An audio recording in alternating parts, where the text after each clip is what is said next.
It's Dr. T. Today we're answering the question, is socialized medicine a terrible idea? We have to start by recognizing that Americans hate socialism. The political right has done a very good job of demonizing socialism of any sort. Purely socialist societies that have any element of socialism in them. We think it means that the government is going to control the economy. We're going to lose all of our freedoms. Anything that's socialized, it just means the government is responsible for providing and managing those services or those enterprises. There are a lot of things, believe it or not, that are already socialized in the United States. Bridges, roads, sewers, water, public transportation, those are socialized. Military, police, fire protection, socialized. Public parks, postal service, education, particularly K through 12 education and higher education is heavily subsidized, all socialized.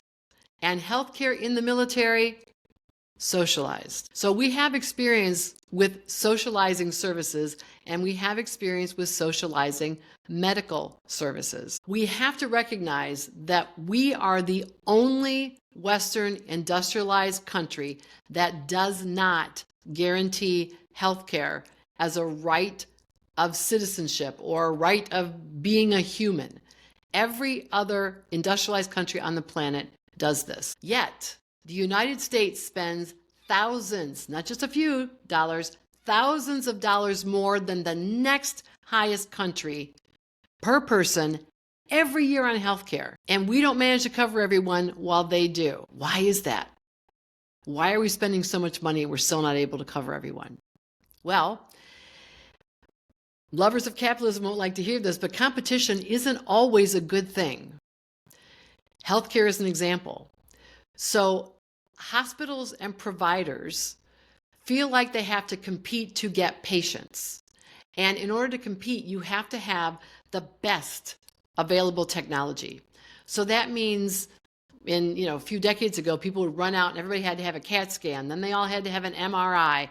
And now they all have to have the Da Vinci robot. So they're investing in these hugely expensive pieces of technology so they can compete with sometimes a hospital that's right in the same city with them. And there's not necessarily enough work for those machines to stay busy all the time. But in order to make sure that somebody doesn't go to hospital B instead of your hospital, you feel like you have to compete. So it's this kind of arms race in medicine that drives up the cost and is not efficient. We also have a hard time getting providers everywhere that we need them, particularly in poorer areas. And there are two main reasons for that. One is Medicaid and to a lesser extent Medicare reimburse at a lesser rate than private insurance companies. So if you are a provider, you have to make sure that you have kind of a mix of insurances as they exist now. If you are strictly taking in Medicaid patients, there's almost nobody who can survive on those reimbursements, on that money. So if it's a place where there's a very high percentage of Medicaid population, people can't afford to keep a practice open. Only hospitals that are able to get, hospitals get reimbursed at a higher level in Medicaid than individual providers. So only hospitals or big institutions are able to survive on a large Medicaid pool of patients. The other thing to keep in mind is that medical school, medical training is extremely expensive. And at a minimum, you have to go for 4 years in medical school and 3, 4, 5, sometimes more years for subspecialties. So let's say about 8 years as an average, you are in training.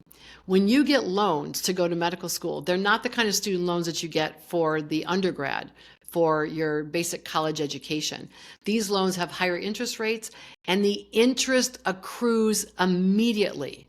So that entire 8 years you're in your training, the money you've taken out for schooling, for books which are extremely expensive, for the equipment that you need, and then to live, because very few people can go through medical school and hold a job down at the same time. It's just extremely demanding.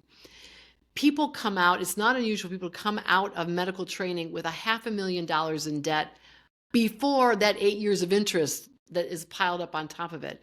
So they cannot afford to go someplace where the reimbursements are going to be that much lower, say through Medicaid and sometimes even Medicare, and have that be their way of making a living because they're never going to pay off that debt. So thinking about how we pay for medical education should also be part of the equation if any kind of shift that we're going to do in how we manage our healthcare. Another reason for costs is drug companies. We give a lot away to drug companies in this country. First of all, they tell you that they have to charge high prices for the drugs that come to market because they put so much time and effort and money into research and development, and not everything pans out. So they have to charge us a lot more for the things that do to make up for the losers, essentially, that don't make it. That is an exaggeration because a lot of the research that's done on drugs is paid for by our tax dollars through places like the National Institute of Health. We pay to help drug companies do their research and development, and we get nothing substantial back for that.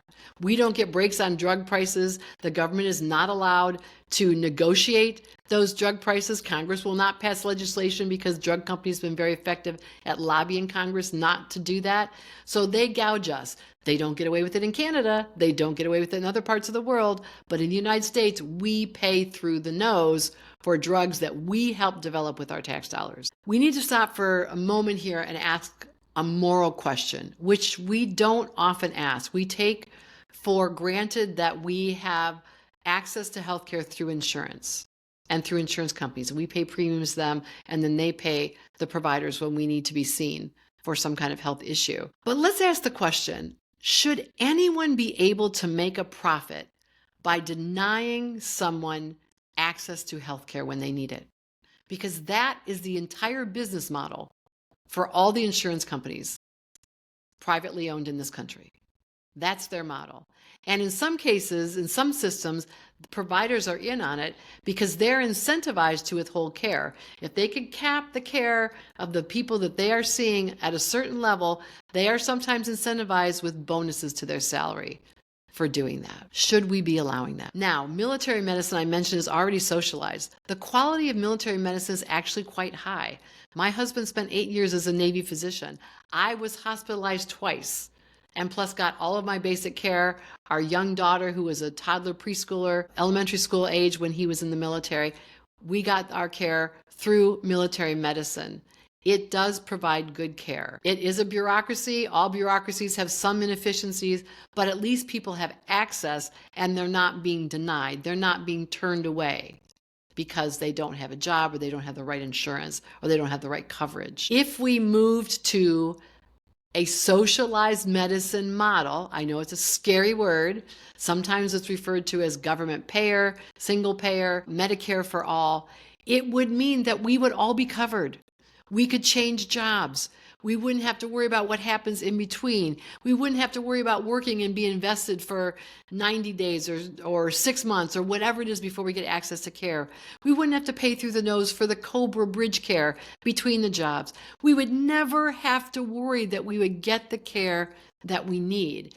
And the rest of the world has shown us that we can do it for less than we are paying right now. Certainly, we would not have to pay any more than we do right now. Now, insurance companies won't be super happy about this, but they could still exist for things like elective cosmetic procedures or some sort of, concierge, blue ribbon. Somebody wants to have all the choice in the world or have all the things done to them in the world. You could pay for that extra insurance if you wanted. But this idea that there are any of us that have to worry about getting access to care. And I haven't even talked about all the people who have to file personal bankruptcy because of medical debt. That's a whole nother reason to think about why maybe socialized medicine isn't such a bad idea.